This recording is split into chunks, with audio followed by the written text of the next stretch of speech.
pass. Wilco makes a run ahead of it. Bergkamp suddenly changed pace through the centre. It's Bergkamp! That's magnificent!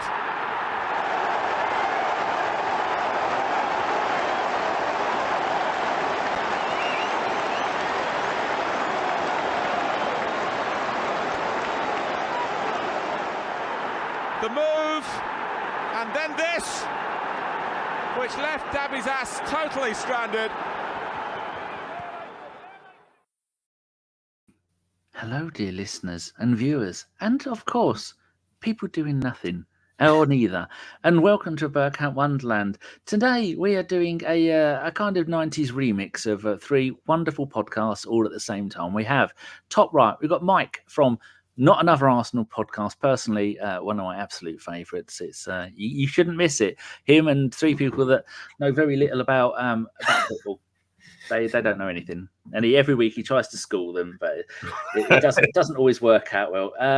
How you doing, Mr. Hertz? I'm doing great, man. Thanks for the invitation. Anytime I have the chance to sit down and talk Arsenal, here I am. It is odd because every time we get you on, you have still broke the record for the most number of views we've ever had on a reel, 345, and the most on a preview show, which is about 500. Which is I think that's just been broken. Yeah, the Bayern Munich one beat it by about 5. Unfortunately, to break the news to you like that. Talking about sad and breaking news, the other one is from everybody's podcast. You name it, he's been on there. He is like the dirty smelling an old jumper that you can't get out. It's the magical Mike from. I'm a hoe. Let's just call it what it is. I go where I'm asked. But thanks for having me. It's been a while since I've been on a normal podcast with you. We did a Sunday roast a few weeks ago, and I don't know what happened with that, but we got to get back on to doing that again. But we'll talk some Arsenal tonight. Yeah, I thought my lot, the only two that were available was Nick and Melvin. And I thought, well, they did a show last week. I thought people do like it when we do the late night preview shows. Mike, Mr. Hertz has done a few with us. People like it. And we got a lot of people from North America and South America listen to us. I thought, who can I get? And no one was available. So I got you two. So, you got me to appeal to the North Americans and Mikey to appeal to the South Americans. Sean's actually learning Spanish at the moment. She does one lesson every night on her phone. Duolingo. Oh, I love that. I'm learning Portuguese right now for no real reason at all. You don't speak any Spanish? I don't, yeah. Are you thinking of going to Brazil or something? Just a little fun fact on the learning Portuguese. I actually set the Duolingo settings on a Spanish speaker learning Portuguese instead of an English speak because they're so similar. They're incredibly similar. So you're just taking the easy way out. Yeah, when I started learning it from English to Portuguese, my mind would think of it in Spanish, then go to Portuguese. And then I'm like, dude, cut out the middleman. So I just erased English, what I already struggle with, and just went from Spanish to Portuguese. So have you gone Brazilian Portuguese or Portuguese? Why? I don't know, Danny. But, eventually Mike's going to be stranded in Portugal. So I'm watching like a Champions League game, and he's going to call me. I'm going to be his friend. I'm going to help him out. Brazilian Portuguese is just regular Portuguese with less pubic hair. Excellent. That is a medical fact. Dr. Ruth, a friend of the family, told him that many, many years ago. Bless her. Say hello to some of the people in the chat. We've got Phil Macker. I don't know why you're up this time of night, Phil, but he's always there. Apart from one of the last ones, he was asleep. Sad times. You're there, obviously, and you're still there. An Englishman in Canada. Hello. Stefan. Don't you ever sleep, Stefan? Tom Andrew. Oi. BX Gunner, who I see in every Arsenal podcast I go and watch. He's in there supporting them all. Lovely. Christ, millionaire Skinny Danny isn't in a pool. It's behind me. It'd be a little cold. We had rain today, so the top of the pool will be actually non-heated, and I can't be dealing with that. There would be shrinkage. Got to be at least. Let me do the conversion here real quick. Got to be at least 35 degrees in the pool.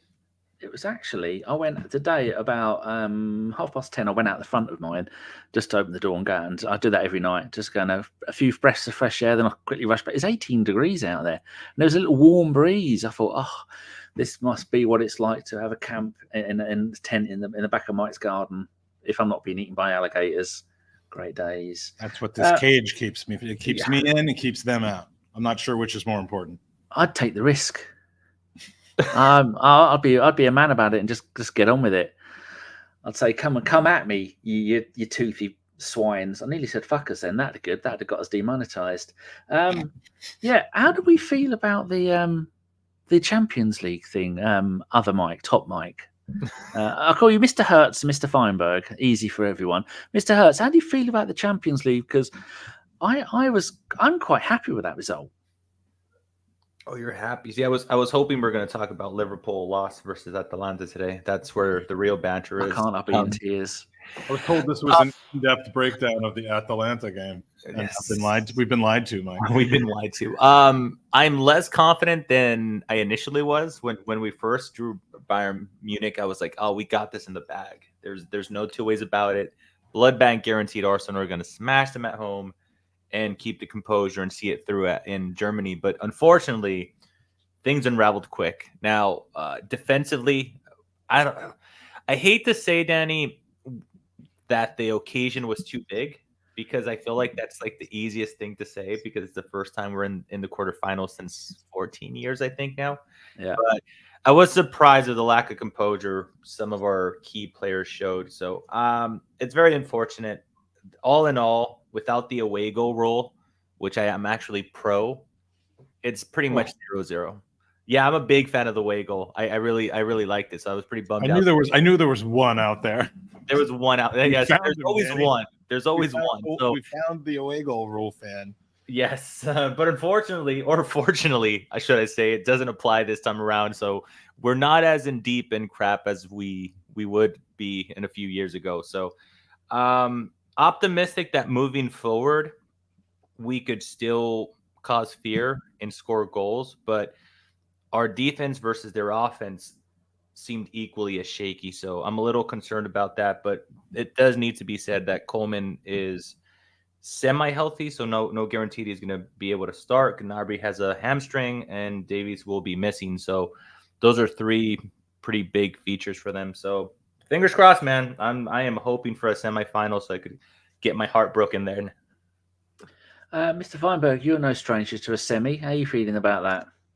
I feel, half and half. Okay. No, I went into this quite nervous because, look, first of all, I do think that the Champions League is a very different competition than the Premier League is. I mean, that's obvious and it's literally true. But from a figurative standpoint, with the growth of this team, while we've put together better and better and better performances in the league every single year, we haven't really had the opportunity to do that in Europe. And, when we've played in the second tier European competitions, we haven't even done that well in those. So, I did worry about finally going up against one of the European giants. Yes, they're in a down year. Yes, they're as beatable as they've probably ever been before, as we saw in their 2 Bundesliga games leading directly up to this one. They couldn't even hold a lead. And, they're right for the taking, but it's Bayern Munich in the Champions League. You don't take that for granted. So to go up 1-0, to be kind of on our front foot against them, I started to feel a little bit more confident as the game went by. And then the exact thing that we were worried about hit, which is just kind of lack of composure, naivety, stupid mistakes, which, look, if you take it over the last 20 games, how many dumb defensive mistakes have we made? It might be just those 2 that we made against Bayern and maybe one other one. So that's not a bad record over 20 games, but when it's in 90 minutes of football in a very, very important game, you don't like to see it. So all in all, considering the 4 really big refereeing moments that I'm sure we'll discuss in that game, and the fact that 3 of them went against us, in my opinion, and we still ended up even with the ability to draw there and win in extra time or penalties, or preferably nick one on them and go through. I'm not upset to be in this position, but it really, really would have been nice to have a 3-2. Do you think there's enough time for Mr. Hertz, for Arteta to have learned from the mistakes that happened, and like Michael was saying, the bad luck, to affect the away leg? I'm just looking. The last game Bayern played at home, they lost 2-0 to Dortmund. Dortmund are my boys. They're not very good, and they beat them. And then they had a run of about 5 wins at home. And then Werder Bremen beat them at home. And then FC Copenhagen drew with them at Bayern Munich. So there's something for us to grasp onto there, isn't there? Yeah, they were saying during the game actually that they have some of the worst home record out there on their entirety of the season, and vice versa. Us on the other side, we're doing fantastic in the away legs. So I take everything on board. I do think Arteta is incredibly tactically astute. So if there's adjustments to be made, he'll make them. Maybe potentially Kiwior doesn't start, even though I have a lot of sympathy and love for Kiwior, but just. Sane is just such an unreal player that it just wasn't his night, man. So he took him on board. So interesting to see who's going to start left back. But they do leak goals. They leak a lot of goals at home. So it makes me feel that in the grand scheme of thing, the way the team has been playing, we don't shoot ourselves in the foot like that as often as we used to do. And because of that, I could see us putting in a good defensive performance and keeping it 0-0 or not concede. So I'm hopeful that there'll be changes and that we'll be able to modify. And again, I will say I'm big time banking on Davies not being there, and it's going to be Guerreiro versus Saka, and it's not going to be Gnabry. And I think those are 2 big, massive parts on their entire left flank. So it's reason to be optimistic, but I'm going to say I'm more cautiously optimistic now after the first game, because I did feel like they smelled blood and they made us pay for the fullest on both of our mistakes. I mean, even the first goal, which we'll get on to, yeah, the Raya and Gabriel thing was a mistake, but they did have to execute to perfection to get back into the box and score that goal. So going forward, they are pretty lethal, but I kind of consider them as a glass cannon. So high offense, really bad defensive numbers. I think if we're a little bit more sharp, or the rub of the green, if you will goes our way, it shouldn't be that bad. Look at you using bowling terms, Mike. Has Arteta got enough time to fix what went wrong? I know you said 3 things were unlucky, and 1, I've got a video of why this podcast is called Harry Kane's MMA Masterclass. I've got the video of that, so we can talk about that if you want. Yeah, that's one of the 4 underwriting decisions. I don't know that they were all wrong, all of them, but there were 4 flashpoints. I mean, the 2, the 2 penalty calls, the Gabriel picking up the ball thing, and then Kane's elbow. And like I said, 3 of them ended up going against us. The one that didn't is Gabriel picking up the ball. But, this is the first time in a while in any game at all that I have seen the starting 11 and said, you sure about that? And that is the Kiwior thing at left back. Like, I was the opposite. Kiwior, I honestly probably would have felt the same way if it was Zinchenko starting as well. My concern was that you needed to start the best defender in that position in that game, in my opinion. And of the 3, unless he wasn't fit enough to play 60 minutes, that would have been Tomiyasu, in my opinion. I mean, imagine if Timber was healthy, he would have, probably played that position. We have so you're saying Timber to start in Germany? I mean, Tomiyasu to start in Germany, or are you waiting to see what happens at Villa? I mean, if it were up to me, I would do that, because I think he's better equipped to handle a really pacey, really talented winger. Plus, he's a unit.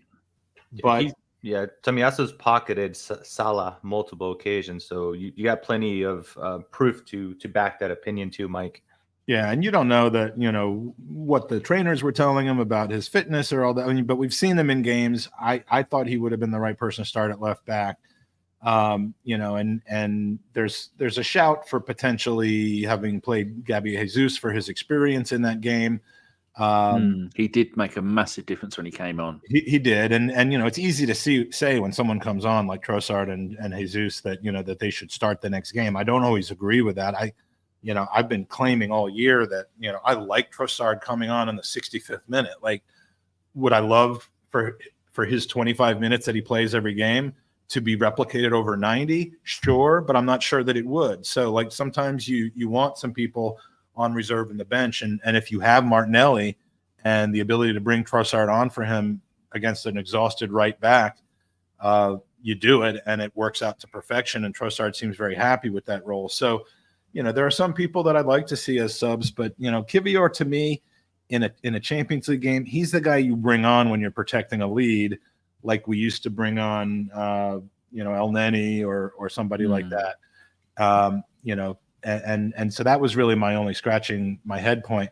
Tactically speaking, other than that, it really wasn't down to Arteta's tactics that it was mistakes. It was individual naivety and mistakes. And that's where you do wonder, was this just a completely random occurrence, or were these guys nervous when they were thinking about what they were playing for? Because those players have not ever been in that position before. And I'd say 10 out of the 11 Bayern players, without even thinking about it, probably have been. So has Arteta had enough time to drill into them what went wrong and how to fix it? Because normally under Wenger, they'd go to the away leg, as we saw 5-1, they get smashed again. They never learn their lessons. Arteta does tend to avenge defeats, and I know this wasn't a defeat, but he's avenged every single defeat that he's had the opportunity to avenge this year. Villa is the next opportunity, the next unavenged opportunity this Sunday, and the only loss that we have that we haven't avenged is Fulham, because we won't have a chance to avenge. Bayern wasn't a loss, but it certainly kind of felt like one, and we only have one chance left. So I don't have any doubt that the team will be ready on Wednesday next week. The question is, do we end up with individual mistakes? Do we get the breakthroughs that we need? And it's going to start with defense, because if we don't allow a goal, we cannot lose that tie in regular time. I think that's going to be Arteta. I think Arteta is going to be more the away at Man City type of tactics than the away at Sheffield United type of tactics. Just one last thing on the left back thing, Mike. Did you squint just because of the inexperience of Kiwior? Because I kind of looked at it like maybe being naive. There's a small podcast out there called the Gunner Talk. You might know them. Tom Canson, I believe. It's on too early for me. I can't get up at 3 o'clock. He's only 14. It's aimed at children. He's a fetus. Is that the fetus podcast? He's FIFA generation. He wouldn't know about this, but I do. He did bring up a pretty interesting counterpoint, because I know a lot of people. Me, when the starting lineup rolled out, I was like, I'm okay with it. Like I didn't have any problems. Me personally, but some people are like, no, not Kiwior, and everybody had Tomiyasu, just like you and mine. And out of the three, if we're thinking about defensive shifts, I'm not going to argue with him that he's potentially the best out of the three, being that Timber's not fit. However, Tom, where I was going with this is he did point out a good point that, like, I think it was Zinchenko that got injured versus Liverpool when we were at Anfield, and he came in second half. Did a really good job that we ended up drawing there. He's also the player that started at left back versus Manchester City, held the lines, kept everything 0-0 intact the way it was. So I personally am leaning more, because I see a lot of what was the game? What was the game he was subbed out at halftime? I mean, he was really, really struggling. Oh, I thought it was this. Well, he got subbed out this game, right? No, but I feel like there was one within the past. Who are you talking about? 3 or 4 games. Kiwior. There was a game in the past 3 or 4 where he looked absolutely overmatched. Now I'm not criticizing him as a player, because he's been so much improved this year compared to what he was last year. But there's a point to be made for both. But I tend to think that you go with someone that is a little bit more, gives you a little bit more confidence defensively, in my opinion. But away at Fulham, got taken off our 46th minute when the one we lost 2-1. Yeah, but that wasn't. I mean, that was a lot longer ago than I'm thinking within the past. I mean, because he's had a very good match after 66 minutes against Man City, and the game before that after 79 v Brentford. Yeah. Well, there was one game, and I thought it was City, where he looked like the weakest link on the pitch, and it's easy to be that with how well everyone's been playing. But I do think it was the Man City game. Yeah. Okay. And with that, you wonder, is the occasion too much for him? I'd like to think it's not, but if I would have been fine with it if it was just basically between him and Zinchenko and we didn't have any other options. But with Tomiyasu healthy, I would have liked to have seen him start. Yeah, he's potentially definitely the most greenest out of all the greenest players that we had, because he did only play in Serie A maybe 1 or 2 seasons. And after that, and he's played in different positions, but majority of the time at center back. So for him, every time we hit these big games, pretty much like he's living the biggest game of his career week after week, essentially. Every time, hey, Anfield, biggest game of his career. Manchester City, biggest game of his career. Quarterfinal, biggest game of his so a lot to take in. Yeah, so get bigger from here. There's no small games left for him. So if he's gonna hold that spot, even in the Premier League games, I mean, there's not gonna be much breathing room for him to have an off game, because there's one and soon to be 2 people that are champing at the bit to fill his spot. Agreed. Mr. Hurt's got a relevant question from Phil Mack. It's the only one he makes of the night, so please make the best of it. The way we play now, is there a way back for a fit Kieran Tierney? Mm-hmm. I mean, how far into Kieran Tierney was I before your head was screaming no? Well, yeah. Okay. First and foremost, I'll address the fit part. He's missed nearly half of Real Sociedad's season thus far. But also, when he has played for them, they went on their best run of results and their best run of not conceding goals.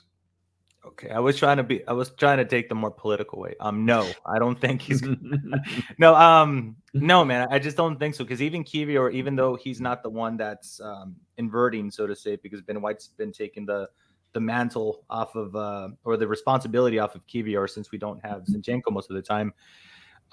He's just more tailored to like an old school style of left back, I would say. Like every time you hear a player talk, Saka mentioned it when he went to Germany.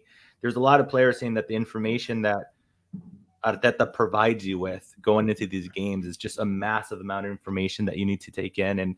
And Tierney is very much of the mold of Unai and early Arteta days, where like, hey, get to the byline and cross it, and then we'll figure it out from there.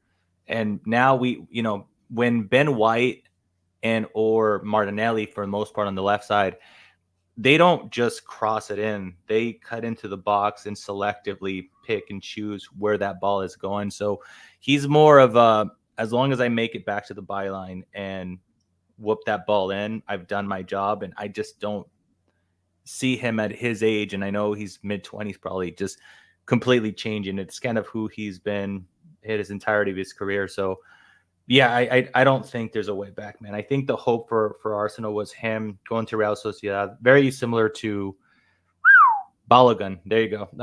Loan him out, hoping he could perform at a decent level and a consistent rate, and hopefully get his fee back up, because I would say that his name, because of his injury list, is probably slightly tarnished, I would say. So he's a little bit of a bigger gamble to pay the full, I can't remember what we bought him for, 20, 30 24. million?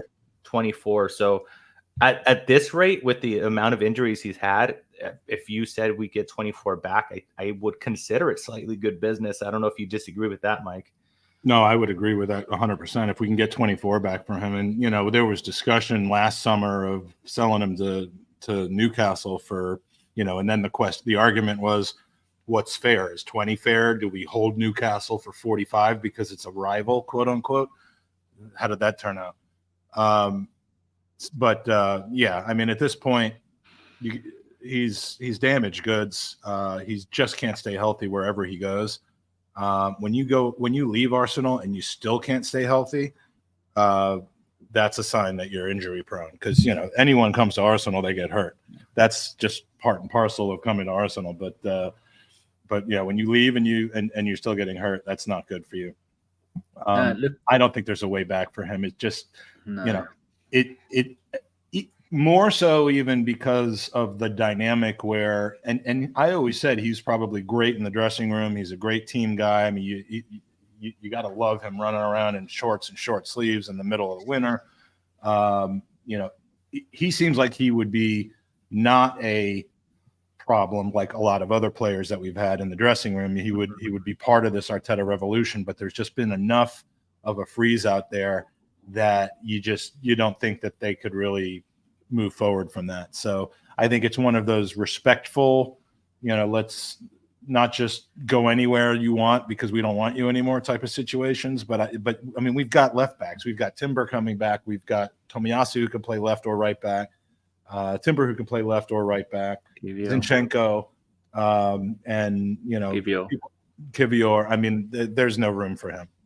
No, it's just a shame. I mean, he's getting his games back. The last few games that he's had playing for Sociedad, he came on as a sub for 21, sub at halftime. And the game before that, he played 84 minutes. But then he had 5 games out of hamstring, played 7, 6 games out of a hamstring, played 4. This sad, but yeah, that's the end of him. Mike, Mr. Feinberg, Mr. Hertz was saying about the role that Benny Blanco was playing on the right-hand side. The beginning of the Bayern game, were you surprised to see how much further forward Ben White was getting and how much defending, tracking back that Saka was doing? It was like the old days when he made his debut as a fullback, wasn't it? You know, it's funny you should say that, because I am usually the worst person to bring a tactical question or a formation question to, because I kind of watch football with my eyes. I'm oblivious to it. I'm just there to be entertained. I don't take any notice. I watch it with my eyes glazed over. I'm usually in the pool watching it from about 20 feet away. You know, those nuances tend to be lost on me, but I did notice that in this game. I mean, there were a few overlapping runs, and a few times it wasn't even really overlapping. It was just Ben White. Plus the shots he had at goal. Yeah, well, that wasn't. He didn't cover himself in glory with that shot. I mean, my God, that could have put the game away almost. But yeah, he was routinely playing far forward, and you know, Saka, to his credit, he doesn't mind doing that work. He's no Mesut Ozil. He'll track back. He'll do exactly what's necessary, and that's what you got to love about him. I mean, you know, you'd rather have him further forward than back on defense, but when you start to see the way that Ben White crosses the ball and the way he picks out players in the middle when he does get forward, you understand why he's there. So it was maybe a little bit more than normal, but I think that's how we want to play on that side. And with it, you know, with their defense being suspect, I Ben White can break that down. So yeah. So are we confident we can do it in the return leg? I'm not confident. I wouldn't say. Jesus, what did I give all my weight away to Mesut Ozil? I'm confident that it's not over. I'm not super confident that we're going to win, but I'm I feel like this tie is completely up for grabs at this point, and it could have been a lot worse. If we had left down 2-1, I would have been feeling a lot worse about it. Who was that? What was that last one? That was Arteta. Yeah, Arteta. Jesus. All his hair went to his little mustache there. It's wonderful. I don't know. Michael Arkwright, Ordnance Wizard. He used to get collection cards in the back in the day, and yeah, that's one. Looks just like him. Dave, his mates, Mikel. Mr. Hertz, are we going to make it through? Because I'm confident, because Alonso isn't. The Alonso Davies isn't going to be there. Mm-hmm. Harry Canadian, though. I mean, how good could he be? Oh, I'm surprised he doesn't go around with a hockey stick whacking people. There's so many factors that can be said for each side. But as a general, this season, Arsenal have been. That was a below Arsenal performance, but it was an above par performance for Bayern Munich, wasn't it? So we got to grab something from that. Yeah, I'm foolishly expecting to go through. Similar to what Mike said, it's not necessarily that the game plan didn't work, more so that the game plan was poorly executed, and we don't tend to poorly execute game plans a lot. So I just don't see Raya coming off 10 yards up the field more than he should. Gabriel panicking with the ball. I love these pictures you're putting. I just don't see it happening game after game after game. It's something that we normally bounce back with. The players know they did wrong. The players themselves would have spoken to themselves for better communication. That I'm sure have briefed them and spoke to them about what to look out more. But they're an incredibly well-drilled team. So based on the current state of Arsenal and the manner in which they're playing and the consistency in which they're playing at a high level, I have zero reason to believe that they just crap the bread and that they're going to do it again. So I'm leaning to way more confident than not. So if I had to put a percentage, I'll say 60-40 Arsenal will make it through. How about you, Mike? Well, I'm going to predict a 2-2. for once. I never do that, but yeah, I literally feel like it's a toss-up. I mean, if it had been 3-2, which a lot of people are arguing it should have been, assuming we would have made the penalty that we would have gotten, I would have felt very confident that we could steer our way through that and just not lose the game. But at 2-2, I mean, I think it'll be a wide open game. I think Arteta won't want it to be, but I think Bayern's going to go for it. So, you know, if a team's going for it like that, especially with a suspect defense, whoever gets the first goal, you know, whether we get it on a counterattack or take advantage of their loosey-goosey play, then, you know, then that could bode well for us. But I honestly feel 50-50. It's a complete toss-up. And I really, really, really want to go through because I will be over for the semifinals. This round, everyone was like, you got to be going. I was at Porto. You got to be going to the quarterfinals. I'm like, no, I got shit to do. But the semis, I would be over there for. And I have never been to a Champions League semifinal that involved Arsenal. I was at the Champions League semifinal 2 seasons ago, but unfortunately, it was other shitty ass teams. Oops, sorry. But we did see with the other semi-finals that Man City, Real Madrid 3-3, people banging in goals all over the place. Real and Barcelona, PSG, that ended 3-2 to Barcelona in the away team, and not a lot of great defending going on there. And in the other game was Dortmund lost 2-1 at Atletico, and Dortmund were horrendous for most of that game, but they managed to beat Bayern last week in the Bundesliga. So I'm pretty confident, because if you have, there's 2 types of football that you can play. You can say we're going to play attacking football. You can play defensive football. We're better at attacking football. And I think sometimes when we try and play the defending football, that's when things can occasionally go wrong, or we can have bad luck, or things go against us. So I'm definitely going to go where we can win it. It's not going to be go there and beat them 5-0 or anything like that. It's going to be by a goal, and hopefully that one goal will be us. But anybody know what happens if it is a 2-2 draw? Is it then extra time and then penalties? Yeah. I mean, same thing that happened against Porto. Right. That's what I thought. Yeah, I mean, it doesn't matter whether it's 1-1, 2-2, 3-3, 0-0. If it's level at the end, in aggregate, it goes to 30 minutes of extra time, and then it'll go to penalties. So if we do get through to the next round, Mr. Hertz, you're a man who keeps a beady eye on this. Man City, Real Madrid, we're going to get the winner of that. That ended 3-3. People just scoring for fun from the middle of the park. What's your prediction for how the second leg of that is going to go at the Etihad? I think Man City is going to take Real Madrid around the corner and beat the ever-living shit out of them.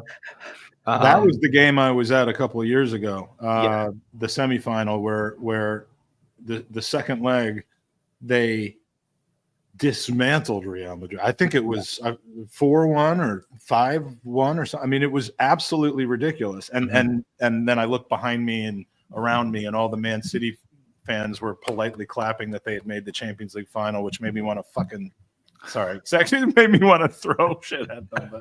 But. Yeah, no. I mean, dude, you know what's incredible, and I was thinking this as I'm pissing myself watching the Arsenal game. I kept track of the other game. I wasn't watching it, but I just kept track on the stats, and I just thought it was crazy. It was 3-3, and both teams had 0.83 or so XG. And don't want to drive you guys too crazy about the XG, but to me, that just tells me they're ridiculously elite, clinical. So when they can bury a goal, they have players that can bury a goal. But they hung in there. They gave Manchester City a really good game. But ultimately, going back to England, I don't know, man. Man City, they're just a machine. So well organized. They know exactly what to do. So unless Real Madrid is planning on going in there and defending like their life depended on it, like Arsenal did, I don't see them finding much joy. And I'll tell you right now, from what I've seen with Real Madrid and know about Ancelotti, they're not a defensive setup type of team. So they're going to go for it. So I'm hoping, praying to the football gods that the Jude Bellingham, magic can work itself out. Or maybe they could loan in PSG, the Mbappe already, just get that ball rolling. hopefully that way they can stand up to Manchester City. So, yeah, probably like 3-1, Danny, to City, unfortunately. And I hate football. But Magic, who do we want in the semi-final then? Because we played Man City 3 times this season. Charity Shield 0-0, beat them on penalties, and then we beat them. Was it 3-1 at our place or No, 1-0? 1-0. I knew it was some number, and then we drew at their place. Would we want a known factor of Man City in the semi-final, or would you risk it for Real Madrid? Those are the 2 best teams left in the Champions League. So I mean, you're going to get the toughest team out of the 4 or out of the 3 that we could play in the semifinals, no matter what. Real Madrid is never, I mean, they're not a weak Real Madrid, and Real Madrid in the Champions League kind of knows what they're doing. It doesn't really seem to matter who's playing for them. So that would certainly, I would prefer to play Real Madrid solely because we wouldn't be playing Man City 5 times in one season. Who do I think would have a better chance of getting through against? Man City, surprisingly. But Real Madrid, better away trip, much better away trip if I'm lucky enough to be able to get a ticket for it. And B, it's just the way that they play, like Mikey said, they're going to play an entertaining version of football. And you're going to see some goals. You're going to see, a lot of offense, and I think that would be, better viewing. But I don't know that we have a better chance of beating Madrid than we do Man City. My mate Kelly has a theory saying that he believes it'd be easier to go up against Real Madrid. It seems like every time we go up versus Manchester City, just because we have that history and we haven't defeated them in the Etihad, and they smashed us for 10 years straight, what it feels like. But it's three games we're basically 2-1 on aggregate against them and haven't lost any of them. I mean, I guess that comes to an end when it's hard. They always say in what is it in the NFL, they're like, it's hard to beat the same team 3 times in one season, the third time being if you play them in the playoffs. I would imagine it's hard not to lose to a Manchester City 5 times, but I feel even as a fan, I'm going to say the games seem more stressful watching them. And I do believe that it takes its toll, not only physically, but mentally on the players. I do think that the level of concentration that our players, I think Arteta said that in the post game conference where, he was saying what does X player needs to do to play against Manchester City. And he said he needs to be able to focus on 40 passes, get the ball, lose the ball, and 40 and track another 40 passes. So they have to be zoned into this. And I just so his whole theory was, dude, if they go 90-90 again, most likely they surrender the title to Liverpool at that rate, because they're going to be so hyper focused on these massive games that it's going to take so much out of them. They're bound to slip up in the league. That's just a nice little conspiracy theory or thought process that my buddy, my co-host Kelly has. Oh, we all know they're all on crack. So you brought up the Liverpool, Mr. Hertz, and like me, you keep a beady eye on all the European games. Just a few results from tonight's Europa League, which is the middle trophy of the 3. Liverpool, who are going to go for the quadruple. What's that? Oh, they're out of the FA Cup. Oh, what? They could now be out of the Europa League because they've lost again. Oh dear! They drew at the weekend to Man United. Oh, so you can only have one team top at a time at the Premier League. You can't have 2 at the top. They lost 3-0 at home. They're joint top. They're joint top, aren't they? Apparently, there's no such thing. If the season ended today, we would each get half of the trophy. That all makes sense to me. That's what they might get 3/4 because they played pretty football. Well, that's true, and it would be a farewell present for Jurgen Klopp. I found this little beauty. There is no such thing as joint top of the league, and a man's holding a sign, and it's not been photoshopped. So that makes. I already brought in one obscure little thing as far as away goals go in Champions League. Let me bring up another obscure little thing that other leagues do. You guys could tell me if you like it or not. In Spain, it's not by how many your goal difference, it's their head to head. Yes. Yeah, I remember that because I think that actually decided the league of within the last few years. I forget who it was, but yeah, it was Real Madrid, Barcelona, I believe. And Madrid got the best of them on 2 games. So yeah, if you guys had, obviously we have like plus whatever 9 or 12 goals right now, so we're looking very pretty at the moment. But just out of preference, try to take yourself away from the Arsenal thing. Do you think it's more? Do you think it's more fair that it's a head to head, or do you think no, it pans out because at the end of the day, when you have 36 games, when you in some sports, head to head comes into play. Again, to mention the NFL, head to head can come into play because your one team plays 15, or they play actually like 11 other teams, and there's 32 teams, so you're not playing the same teams the same amount of times in the same places. But that's what's so perfect about the Premier League is you got 19 games away, 19 games home against the same teams. Everybody plays over the season. Yes, you get different teams injured and not injured and so on and so forth. But, you have to use a global way of tie breaking. Head to head is way more skewed than that because, again, if you had somebody suspended on a red, 2 people suspended for red cards in the game before you played that team and you lose to them because of that, is that really a representation that you don't deserve to win the league in a tiebreaker? So no, I don't think head to head is the right way of doing it in that league. My follow-up question, Danny, to you is obviously it's points. If points are tied, it's goal difference. If goal difference is tied, it's goals for, as we saw on May 26, 1989. What happens if all of those are the same? Royal Rumble. There is go down to like who there is an answer flags to are that. hotter. I just can't remember what the answer is. That has been asked before. Is there an actual answer? There's got to be because do they replay? Where have I saved these? For Danny, I don't even know what to Google search. Oh, it's number of goals scored. Okay.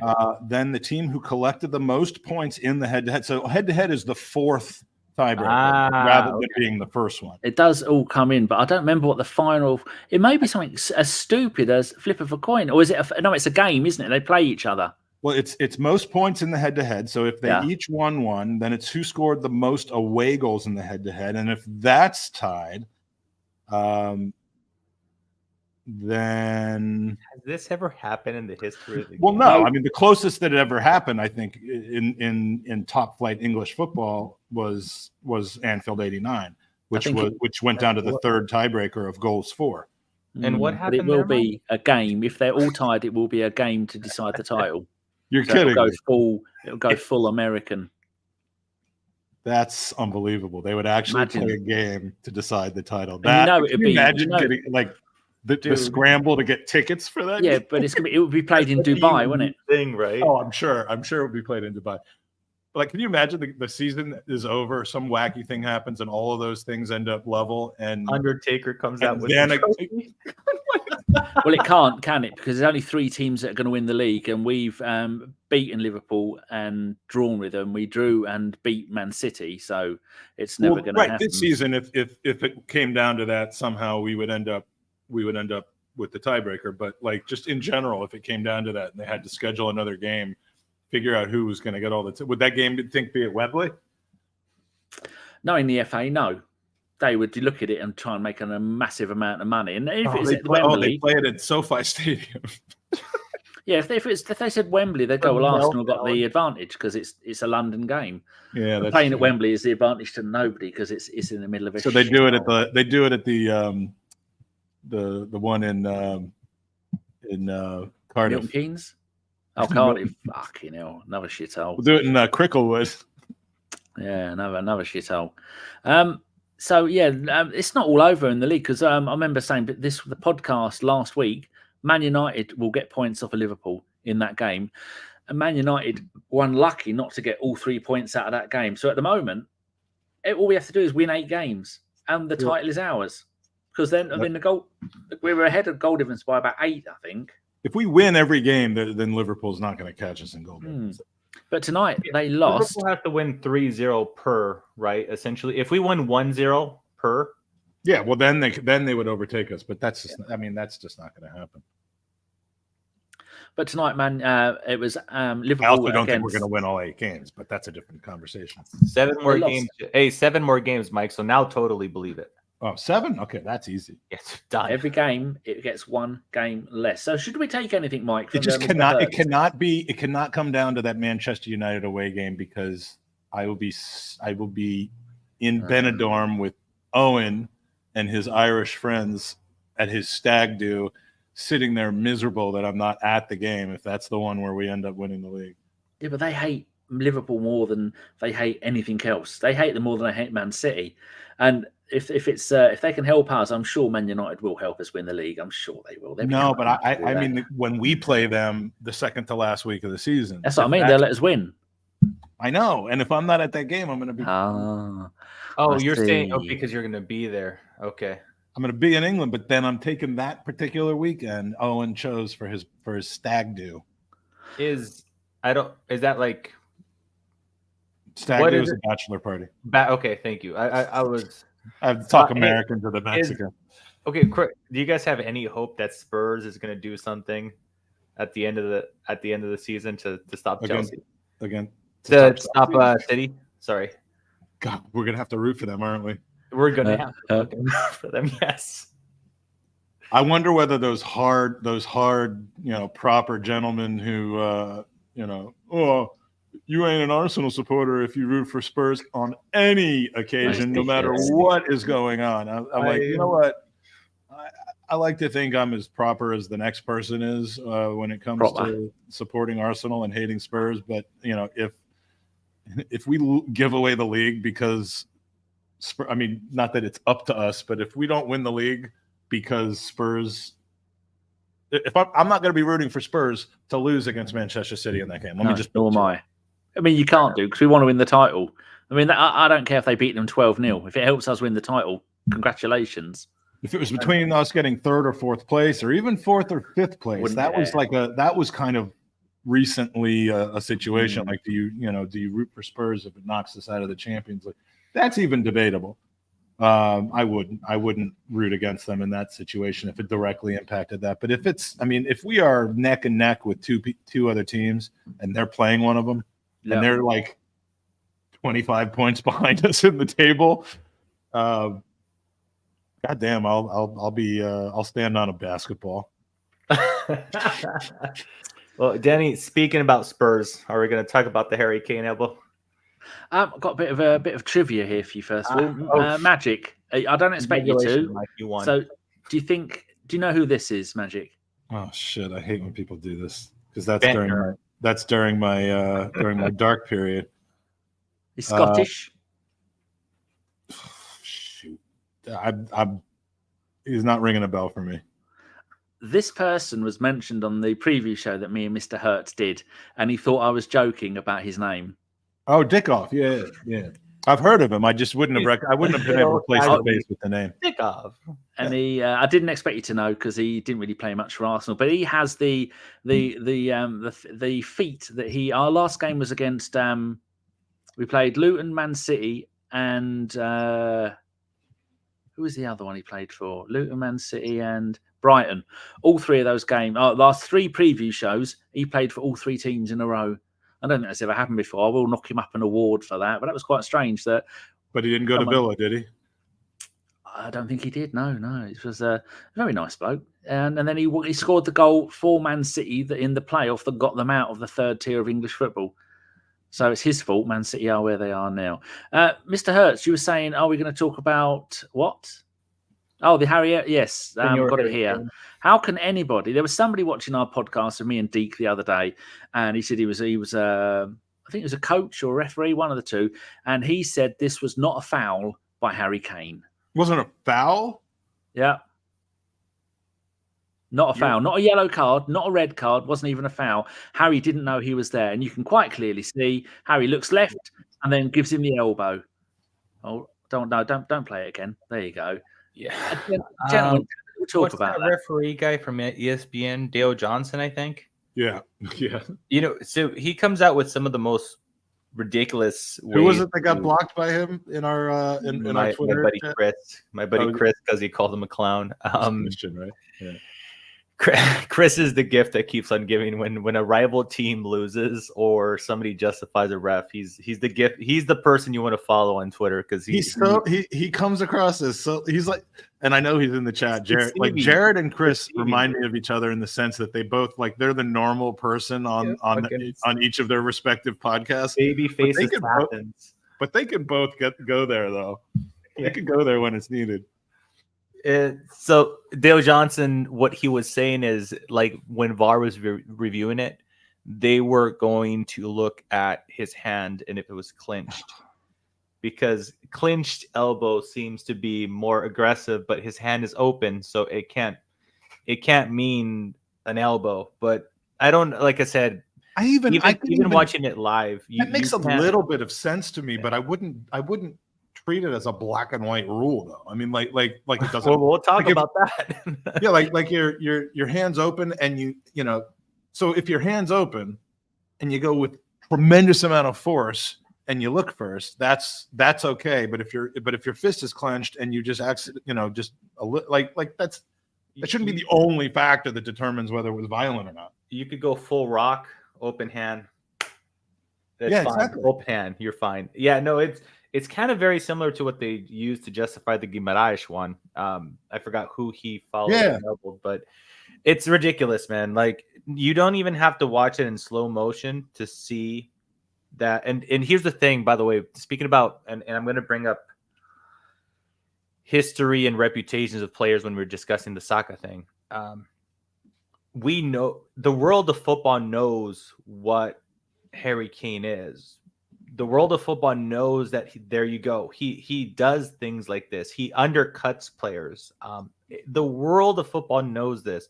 And to be so benevolent with him, looking at the replay in slow motion, watching him check his left over his left shoulder and then just let go of his right elbow.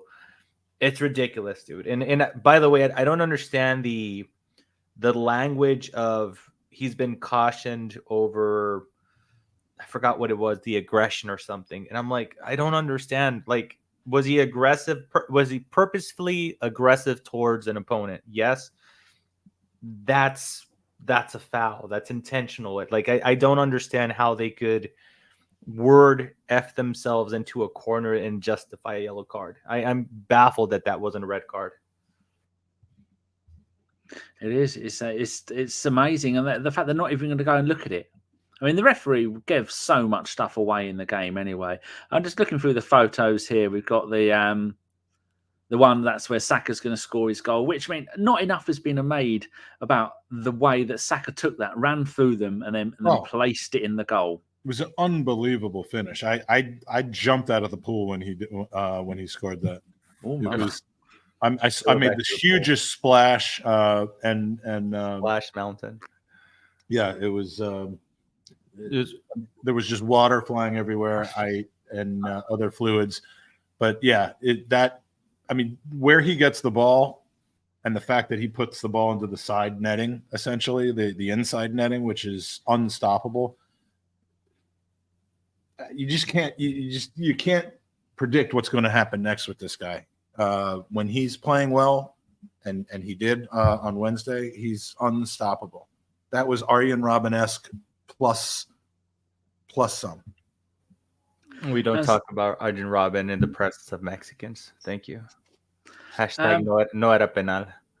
That goal there. I'm always in the presence of Mexicans, so how can I ever talk about it?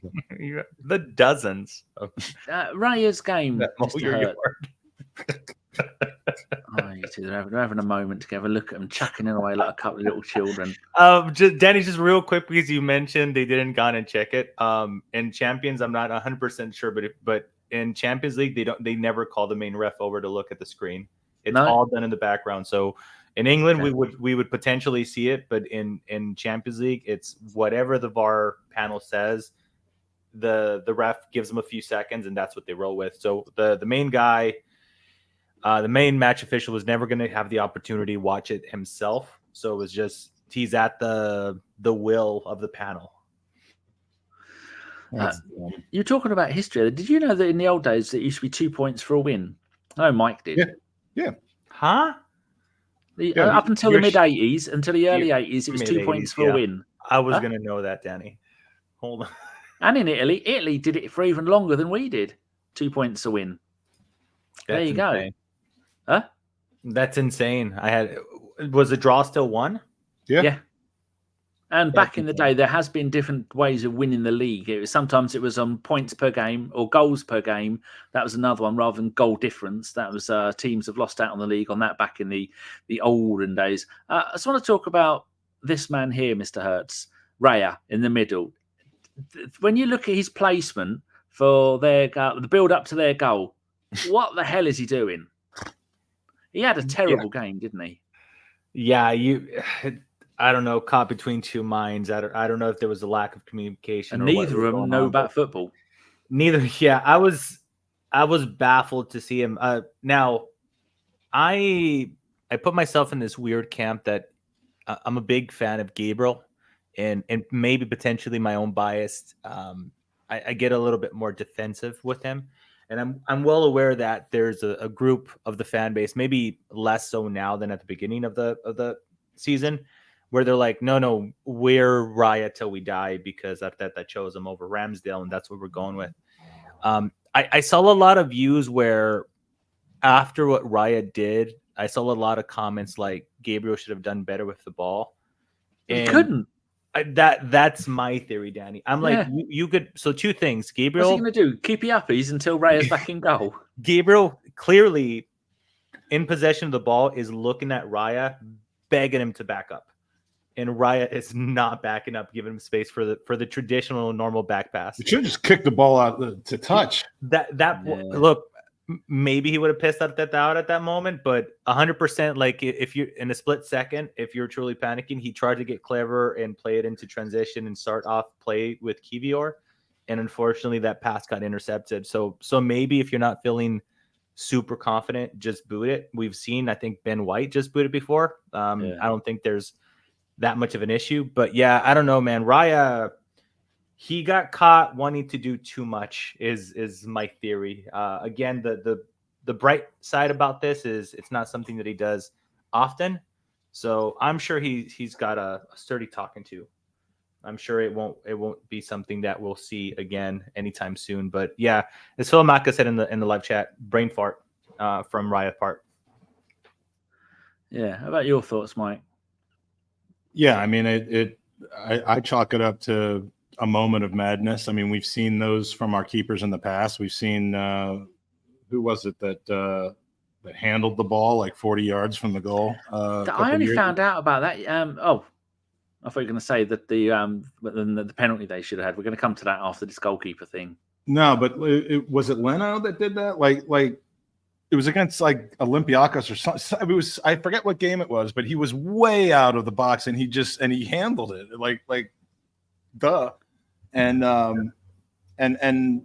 we've had a lot of those. Raya has been amazing the last 2 months. So, you know, and frankly, while it led to the series of things that led to the goal, he was able to get back and get set to a degree, not perfectly set, before the shot came in. So, I mean, there was a lot more than just that. It would not have happened had not it been for that. But the you know, that isn't going to happen again. So, you know, would you rather drop? I mean, let's call this a draw, and let's use the drop points analogy, even though there weren't points physically dropped. Would you rather drop points because of non-recurring moments of madness in a general run of good play, or would you rather drop points because you're just not good enough to win or you just couldn't score? In this case, I'd rather have the moments of madness because you know that those can be worked out and they shouldn't be it's not like we're putting Mustafi back out there again after he had a bad first leg because we've got nobody better to put out there. They won't do that again. Ironically, Mike, if it was Mustafi, Raya would have just got the ball because Mustafi had a habit of just quitting. He's like, I'm not going to run anymore. I'm going to point at somebody, and it's his fault. Mustafi would have been doing that dance thing, like in the middle of the pitch while the ball was headed back towards Raya. But do you remember the Aguero one? Where Mustafi just said, "Fuck it, you're offside. I'm gonna stop running." God, he's constantly sliding on his arse. There are too many to remember. God, that one, I was just so furious. He just literally just stopped. Like, nah, I'm calling offside. Like, mother flipping, you're killing me. I remember after every single goal we conceded for 3 years, the first thing I would see is Mustafi just going like this. I don't know why. He wasn't taking responsibility for it. It's not like in basketball where the guy calls for the foul on himself. Corner kick. Yeah, no, it was basically just something must have happened that means that we didn't, I'm like, they couldn't have, but man up. Couldn't have possibly made it past me legally. Also, breaking news, Mike, Mr. Magic. You know that restaurant we went to, the one that had burgers that weren't allowed to sell you burgers. Closed. Who'd have figured? You have a burger and pizza restaurant that say they're not allowed to serve you a burger because they're on the same area as McDonald's. I nearly choked on me green and then they shit. put rocket on the pizza. Dirty bastards. Paul Nell is turned put up. rocket on a pizza, you deserve to get shut down. And he's getting black mark. I don't even eat pizza now. I eat absolutely nothing. This is meat based. Go behind on the church at the end of your road. That's where there's selling burgers. Do you remember that dessert though? I mean, no. I couldn't eat that today, but I had my eyes closed as you were feeding me, so I don't remember. Oh, it was like some chocolatey, waffly. Oh, it was ridiculous. But that was that was back when I was able to eat sugar and fat and almost explode and look like that version of Mesut. Oh no, man. Paul Nell says, hope everyone is well. That 3-0 loss for Liverpool makes our 2-2 feel a lot better. It does, true. It's a good point, isn't it? I don't think they agree with you. We'll move on. I wasn't sure if you were making the comment or bantering, by the way. I was too busy. I Google searched Mustafi and images, and on the first page, there's about 5 of him either pointing at somebody or with his hands up because I just generally got curious. Or in that weird little dance move, or in his underwear in the dressing room. Yeah, those are the mainstays. But no, dude, it's kind of funny. Social media is a weird thing, Danny. So we saw so much comments yesterday of Liverpool fans saying that we're embarrassing the league. We're not representing them correctly. Arsenal couldn't beat Bayern Munich at home, and less than 24 hours or 24 hours later, 3-0. Yeah, well, they'll claim that they were intentionally sandbagging that because it's the Europa League and they have a league to win. I mean, that's what they'll claim. That wasn't how they win. Dude, not just a few things. I mean, Mr. You work, never walk alone, and Mr. We're unbreakable, and they were leaving the stadium at minute 85 in potentially Jordan's club last European game for the club. They were just effing off 5 minutes before the game even ended. And so also Atalanta, 6th place in Serie A. They've won 1 in their last 6 in Serie A. Yeah. So literally, man, it's pretty remarkable how it played out. I fully understand that Liverpool. I don't know if I can. They'll win 5-1. They'll win 5-1 at Atlanta. Bro, just play good old fashioned Arteta ball, bro. Just fucking put 10 men behind the ball. Line 2 key. Is there a rule that says you can't put 2 keepers? That's what I want to know. Because if not, I've been saying that for a long time. I want 2 keepers. I mean, one will not be able to use his hands, but can play behind the back 4. And you're gonna dig it. Yeah. I mean, you could have a goalkeeper going out and wearing a outfield player's kit and then playing as a kind of sweeper in front of the goalkeeper. That's what I've been saying. Like you could do worse than having Ramsdale out there cutting down angles. But there is a wide degree of what is unsportsmanlike conduct, and you never know that might come up as that. You know what those twats are like. Anything they can to ruin the game. To me, that kind of smacks of. That's no less legal. I mean, you're taking your chances. That's no different than lying a guy down behind the free kick wall. Yeah, just need someone to be brave enough to start 11 goalkeepers. Have we got 11? I know we've got 3. Yeah, we could recall a Okonkwo from Wrexham. They're already getting promoted to League One just about. So true. Yeah, I think that's what we're doing now. We just know that what we're doing now is not working, so we need to try something completely new. Because we're not winning the league by enough, and we're not, and we haven't put away the Champions League quarterfinal in the first leg yet. Right, so to summarise the Bayern game, me and Mr. Hertz think we're going through, and Mike thinks it's going to go to penalties. Is that fair? Yeah, and English teams and England always do well against German teams in Germany in penalty kicks. It's just everyone knows that. So Phil asks, do we have any centre backs on the bench anymore? I was busy looking for a photo, so I didn't ask that. Of course, we have centre backs. Yeah. Kiwior is a center back. I mean, we don't have any true center backs in the David Luiz mold or the those kinds of guys. But instead, we basically have there's one guy on one defender for this team that really could only play the one position, and that's Saliba. And my God, can he play it? But every other player can either play in the center or as a fullback. Every single one of them. Yeah, I mean, they've got 5 centre-backs at the club. Saliba, White, Gabriel, Kiwior and Tomiyasu can all play at top level at centre-back. And, the rest of them are all left-backs. I mean, even Thomas Partey is deputised there. I remember Declan Rice. You take a big step down when you don't have those two starting. But, I mean, we've started other people in centre-back this season, haven't we? Haven't we needed to? Well, we did earlier in the year when Gabriel was inexplicably on the bench and Partey was at right back. That was when Ben White was playing next to Saliba. But I think our depth at center back is fine. It's just that you're not going to get the performance you're going to get out of those two. Those two are the best center back tandem in Europe right now. Yeah, I would agree with that. Except for the other night.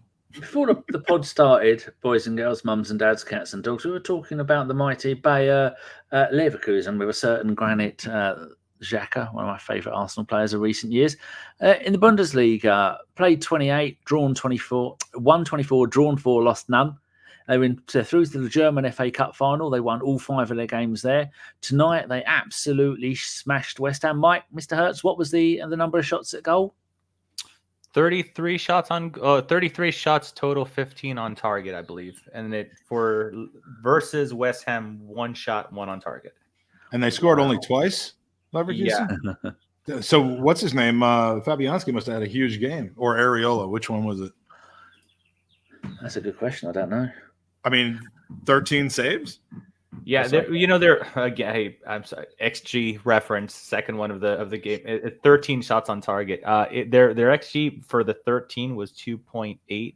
So they must have been a lot of shots, but it seems like with the low XG based on 13 shots, I'm starting to think that there was a crap load of them coming from the outside of the box, most likely, like really improbable shots. Every time they got in the opposition's half, they just put a shot on. They wanted to go like full Zidane halfway shot, see if they could score. Well, looking at the stats here, Havertz had 1 on target, Schlick had 3, Adli had 1, Grimando had 1, Xhaka had 2, Frimpong had 1, Tar and Tasoba, I think they played 3 centre-backs. They both had 2, and they had 12 off target, and 8 shots were blocked by Mike. It was Fabianski in goal. But West Ham also played 3 at the back, which I don't remember them doing much this season, if at all. But there again, they could have done it every game for all I know. So we had 2 ex-Gooners playing, or 3. Mavropanos, Fabianski, and Xhaka all playing in that game. 4 Gooners scored in our game against Bayern Munich. All 4 goals were scored by Arsenal players. Okay, well played. I'm trying to think who scored their goal. I'm trying to remember. Anybody remember how many shots Arsenal gave up to Wolves under Unai Emery? Is it 20? It was 200. Like 30. I remember that game. No, it was Watford. Watford. That's Watford. It was early in the season. I remember I was in Missouri watching. I was visiting my daughter and Karl, or moving her in, and and I forget his name, but there was a guy who lived in the same town, and we watched it at our hotel in the lobby restaurant, and I mean, that was painful, that game. They were just I mean, if that's what people claim they wanted to support Unai Emery with, then I don't get it. But yeah, I think you hold on to what you hold on too much sometimes. Yeah. Face Arsenal. Here's a headline: Arsenal faced more shots versus Watford than they did during their last 8-2 versus United. Yeah, that game was a travesty. Sad times. Let's move on a little bit and talk about. I mean, we already said how good. Say that again. 31 shots. Sorry, against Watford. Watford, 31 shots. Yeah. Yeah, Bayer Leverkusen. Hopefully, they're everybody's second favourite team at the moment. So hopefully, they're going to go on and they're going to win the Bundesliga this weekend. They're going to go and win the German Cup when they're playing bottom of Bundesliga to Kaiserslautern, ex-Bundesliga champions. And then they are going to get to the final. And looking at the two teams that are... the page just changed. Benfica beat Marseille 2-1, return leg at Marseille. Roma went to some team in Milan. They look shit and beat them 1-0. We move on from that. We don't want tears. And Atalanta, Anfield 3-0. Fucking hell. It's not like Liverpool didn't have any decent players playing. They had unpronounceable Irish bloke in goal. And they had Van Dijk played, Konate, Gomez, McAllister, Elliott, Nunez, Gakpo, Jones, Endo. And then they brought off on Salah, Szoboszlai, Jota and Robertson, and they still lost. Even after they brought all those players on, they still managed to concede another goal in the 83rd minute. Oh, itchy nostril. So, yeah, it's good, and I love it. And so hopefully they will do the triple and go undefeated the entire season. Didn't West Ham do that last season when they won the Conference League? They didn't lose a game in the entire run. I don't watch that competition. No, it's below you now. Although they are champions of Europe, though. They know who they are. They know who they are. They know what they are. Sorry. Yeah, that as well. So weekend. We are playing on Sunday. It is a 4:30 kickoff at home to Aston Villa. Magic, what's your thoughts about that? Can we make it? I think that'll be 9 Premier League games in a row unbeaten. I'm going to go with a 2-2. Oh. There's no need for that. I'll never say another score. When I'm confident, I'll never say another score other than 2-2. Well, that's going to ruin our season. We need to win it. It's not going to happen. They're rubbish. They got smashed at home last week, didn't they? All I can predict is 2-2. That's all I can do. Sorry. If you know my history with predictions, then you know why I'm doing it. Well, I'm going to look in the Premier League, Mr. Magic, Mr. Hertz, and see what we can do if I do that. And I do away Premier League games. And I'll give you some of the results. They lost 4-1 at Man City. They drew 1-1 at West Ham. They beat Luton 3-2. They beat Fulham 2-1. They smashed Sheffield United 5-0. Everton 0-0. Lost 3-2 to Man United. Does that give you any hope that we are going to beat them? Because Ollie Watkins is the most in-form goal scorer and assister in the Premier League in the whole of last year and now including this year, I think. We're at home versus Villa, aren't we? Yeah. Yeah, we should be fine. I'm not too.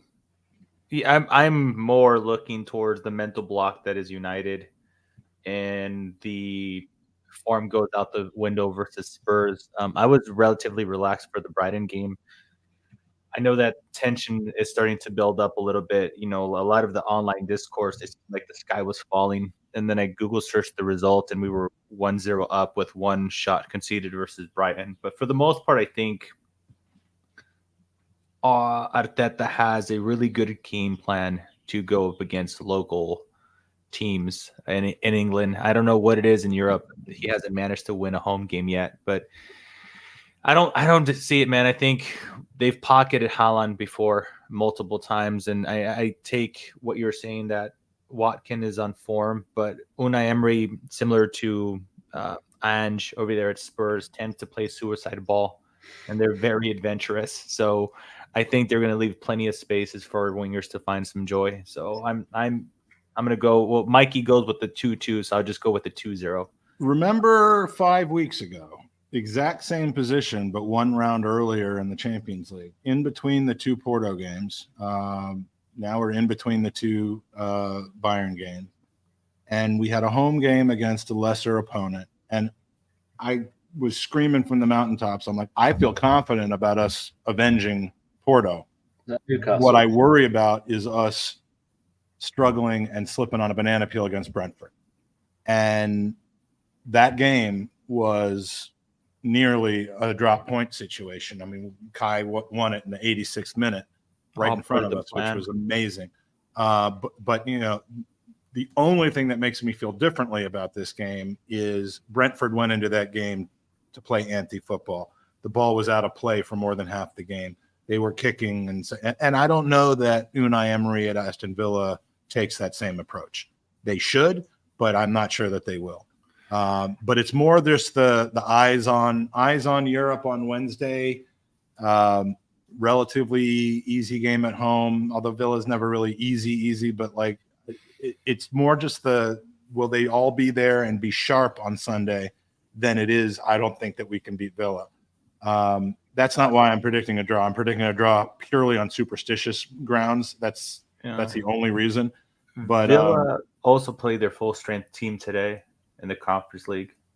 I mean, that helps. That certainly helps. Thursday to Sunday is very different than Tuesday to Sunday. Yeah. I mean, it should be fine, but you know, I'll exhale when it's over, because these Sunday games before a massive European tie, you can't take those games off, because there's 7 games left in a Premier League that we're in the lead of right now. So it's not a matter of which one do we focus on. It's you got to win both.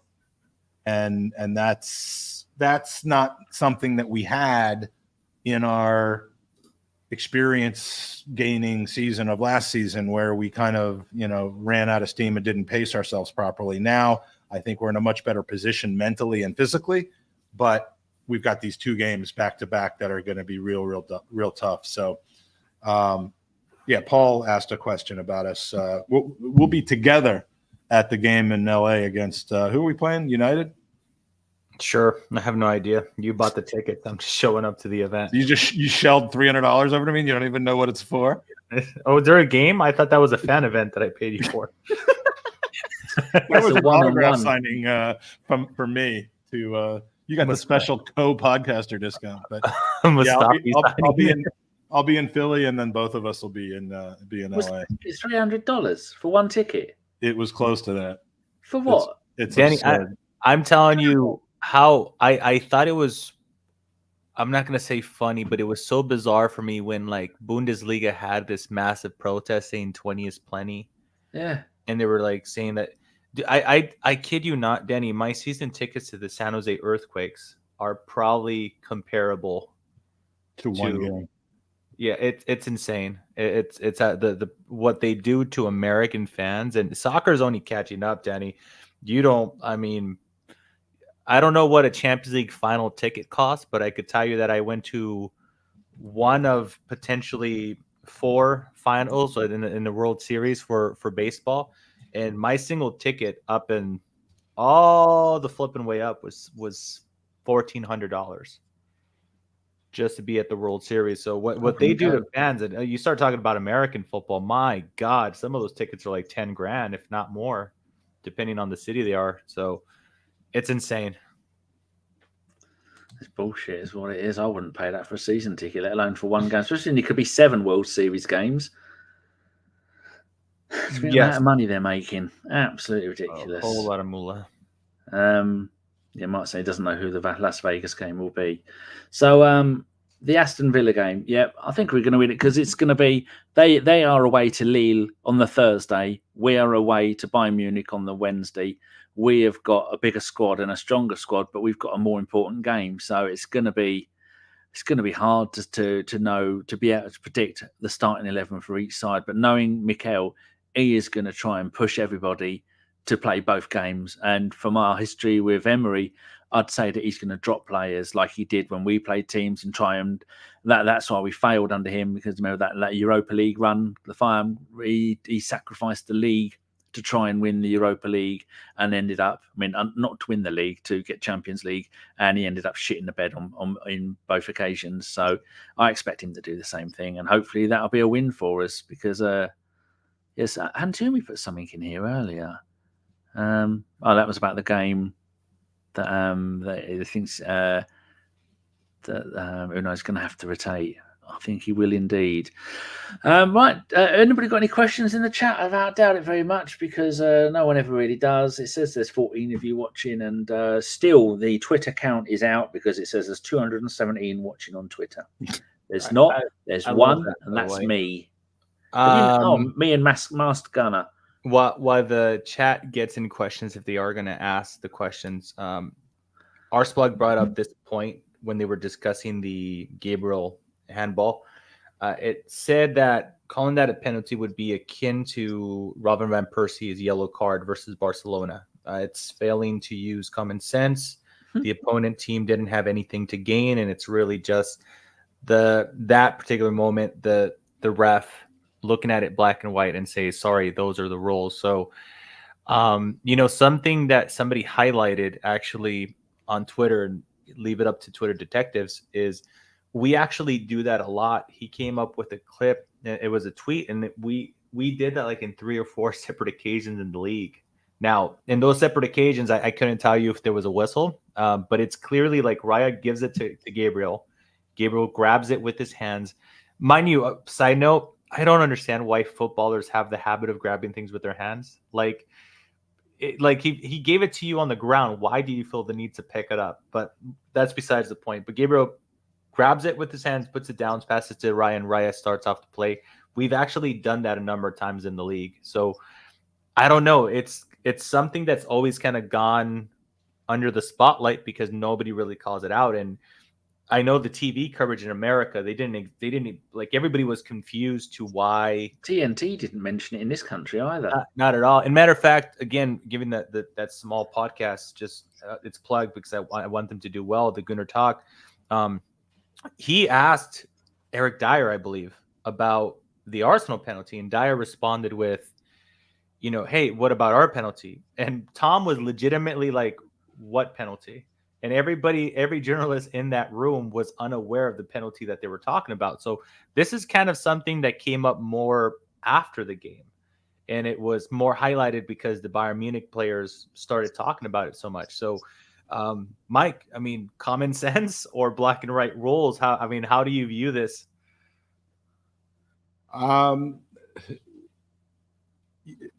It's hard to come up. Well, it's hard to come up with a thought on it, because it was so long after the game that I even realized that it happened. So, common sense is you don't call that a penalty. At worst I guess it would be a penalty. There's no indirect kick or anything like that you could do. But it was clearly a mistake or misunderstanding. It wasn't Gabriel trying to gain an advantage. So it'd be awfully harsh to claim that gave Bayern Munich more of an advantage than what happened to Saka in the 90th minute gained him an advantage versus. The two are just on completely different planes. But if you're reading the rule book literally, he touched the ball with his hands while it was in play in his own penalty box. So I'm thankful that they didn't call that. Can you imagine how much that would have absolutely just destroyed the game if all of a sudden the whistle blows, he points to the spot, and we're all like, what the fuck? Well, we know it won't happen again. No, I don't think that will happen again. But yeah, that was bizarre. I did not notice it in real time, had no idea what they were even talking about until after the game. Got a few questions. Chris Jones says, this one for you, Mr. Hertz. How much rotation does Mikel do for this game? Sunday, Wednesday is a quick turnaround, and we look to have a few leggy players. We did cover it a little bit, but what was your answer?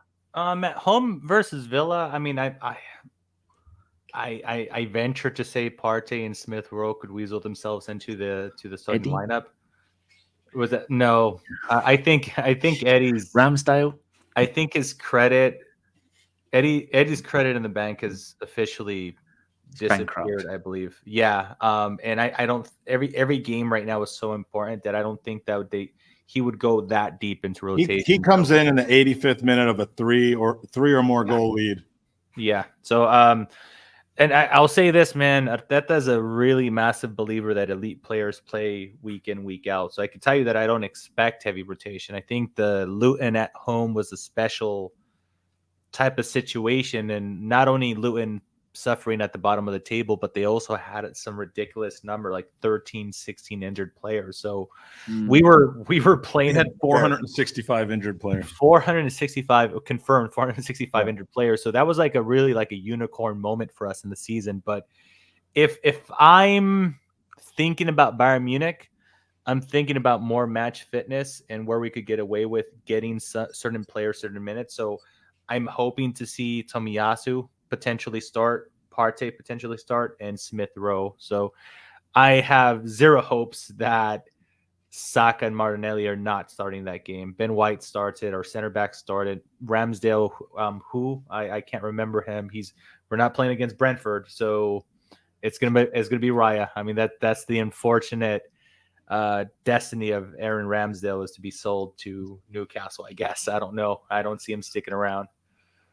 Yeah, I would much rather start with our full strength lineup and hopefully get into cruise mode in the second half, and make some early substitutions to get some of those minutes off of our starters. I mean, look, Trossard's got to be raring to play, 45 or more minutes. There's a few others. Tomiyasu's fresh. So yeah, I mean, I would play to try to win the game early if possible. Hope that you don't get into a Brentford type situation where it's 1-1 late into the game and you really have to keep playing those players, rather than the alternative, which is the whole early round FA Cup thing where you have all your big guns on the bench, and then like shit, it's 0-0 against Colchester. Now we got to bring in our 5 actual starters, in the 70th minute to try to pull this game out. That I'd rather do it the other way. And, these games are so important that you want your best players playing. I'm not comfortable rotating guys that are not the preferred starter to start a game against Aston Villa in game 32 of a title race. But I would love to be able to pull them off early. There's a few other questions. Phil Macker says, can he go to sleep? No. And you can't go to sleep until an hour after the show is over. Yeah. Phil follows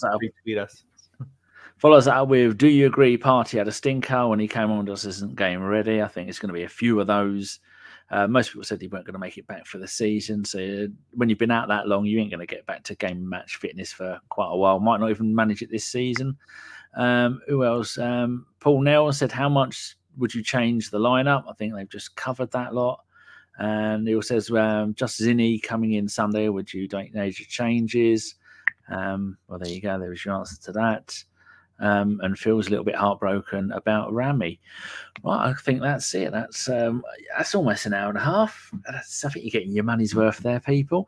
So any final words from you, Mr. Hertz, before we go? No final words. I was going to say something silly about the league title, but I don't want to jinx it. So there's no such thing as jinxing. No such or thing. Luck. Yes, there is. There fucking is not. It is mathematically impossible.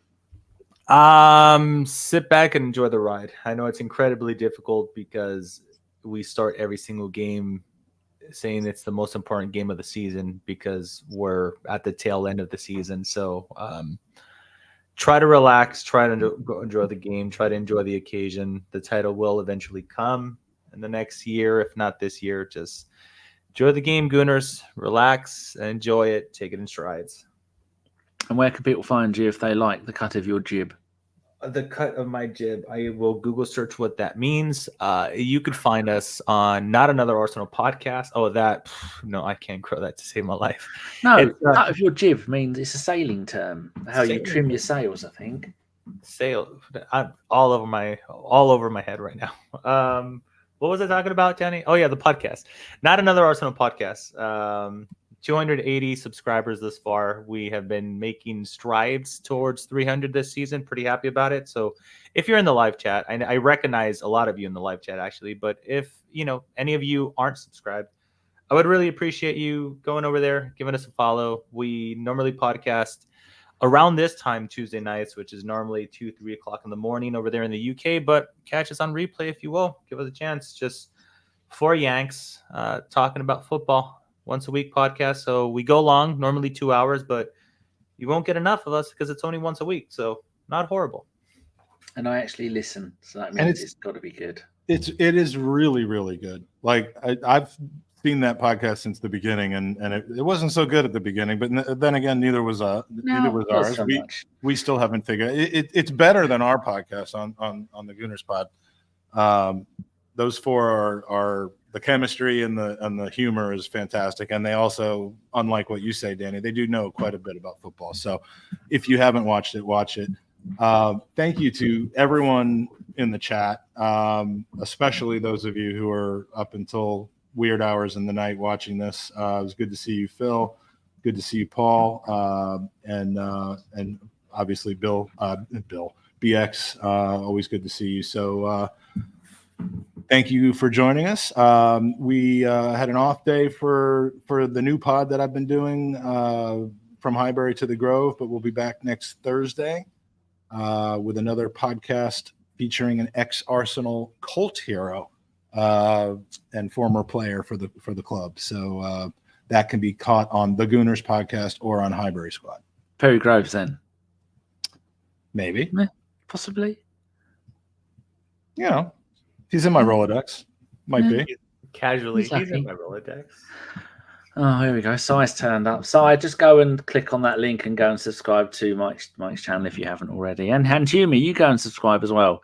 Oh, he's a regular in the chat actually. So it's seriously good. The show from 2 weeks ago. Oh my goodness! I fell out of bed laughing and crying 18 times. It was so funny. Yeah, fun show. Also, you lot were doing a wrestling pod, weren't you? And I was listening to it in bed, sending Mike WhatsApp messages after it had finished, going about teeth. And it turns out when he said, "I've always had these teeth," he hasn't always had the teeth. It was Gangrel. Yeah, no, we were talking about Gangrel. Yeah, no, we'll do another wrestling pod. Mikey's getting more into wrestling than he ever has been before, so we'll be doing another one. You know what? There's way more people who are into Arsenal and wrestling than you would think. Like, there's a large percentage of the Arsenal fan base on social media that just also loves WWE. It's hilarious. I was surprised with the messages I received after that pod. But Mike, you remember how you said the Owen Hart thing got you into wrestling again? Bizarrely, I right now remembered what got me out of wrestling. Was it the Owen Hart thing? Lesnar breaking the streak. Oh, jeez. I remember being so pissed off, wait, that's not, did they miscount? I was so, and I was like, nah. He wasn't going to be around much longer. He could have made it 27 and everyone would have been happy. Yeah. I don't know. That kind of surprised me. Have you seen the videos of the people reacting to Roman Reigns losing and just absolutely tearing up everything in their house? It's just the horror. Yeah, he's horrible, and his whole clan is horrible. They're dirty. They look like they all need a wash. They probably do because they're wrestlers. They're greasy. This is how the show starts. So greasy. We'll have you on. We'll have JJ on. James Johnstone. Oh, he knows. It's perfect to have on that podcast. I actually watched the Owen Hart thing live. Nick was in the chat for our wrestling pod. Oh, Nicky Wilson. Yeah. Yeah, he likes it. Yeah, a lot of people do. It's good. And WrestleMania, I think WrestleMania will bring a lot of fans back to wrestling because that was like an old school proper one. Yeah, it was a good show. I mean, everyone still looks like they got dressed in a fancy dress shop in the dark. But anyway, we can't talk about that. So that'll be another hour. And it's 20 to 3 in the morning and Sean's home. So I've got to get up to be up early tomorrow. I say up early, 3 o'clock. Give my best to Sean. No, you can do that next time you come over. No. So, thank you very much. No, not you either. Thank you very much, Mr. Hertz. You've been an absolute joy. Thanks so much, man. Really appreciate it. Keep the invitations coming anytime I can. I will be on to chat with you, Danny. Lovely. And thank you, Magic Mike. You've been, You've been here. You've been present, and that matters. Oh, look, he's giving me the V's. So immature. No wonder they don't let him on his own podcast anymore. And thank you very much to the chat. You lot have been, well, you know, you've been here. You've been good. You've been a little bit bad at times. Gooners versus Cancer. That's coming up soon, Mike. I know that we'll do a Sunday roast where it'll just be you talking about that for the whole time. I'll cook my dinner while you're doing that. Yeah, I'm not sure any charity would want me representing it in the way that we would be representing it on the Sunday roast, but we'll see. We will indeed. I like this little video for the end. Yeah, love it. Wonderful. Bunch of people looking mean, and Aaron Ramsdale looking like a giddy 4-year-old. He looks like looking like he saw the bird. He looks like he was a Labrador in a previous life. Anyway. We need to end the show. So we will be back on Saturday sometime. Stan isn't available for the preview show, so I don't know who I'm going to use. And Sunday, me and Deke after the show. So thank you very much, everybody, and goodbye. Later. As soon as I scored that goal, I was fucking livid. Get down, dog. Splendid business. He nearly caught the bloody thing. What are you talking about? So I've just eaten a full quiche. Well, you don't often see them at Ibs, so when you see them in the supermarket, they need to be swagged, microwaved immediately, and get the brown sauce on and bosh, Bob's your uncle. Never in doubt.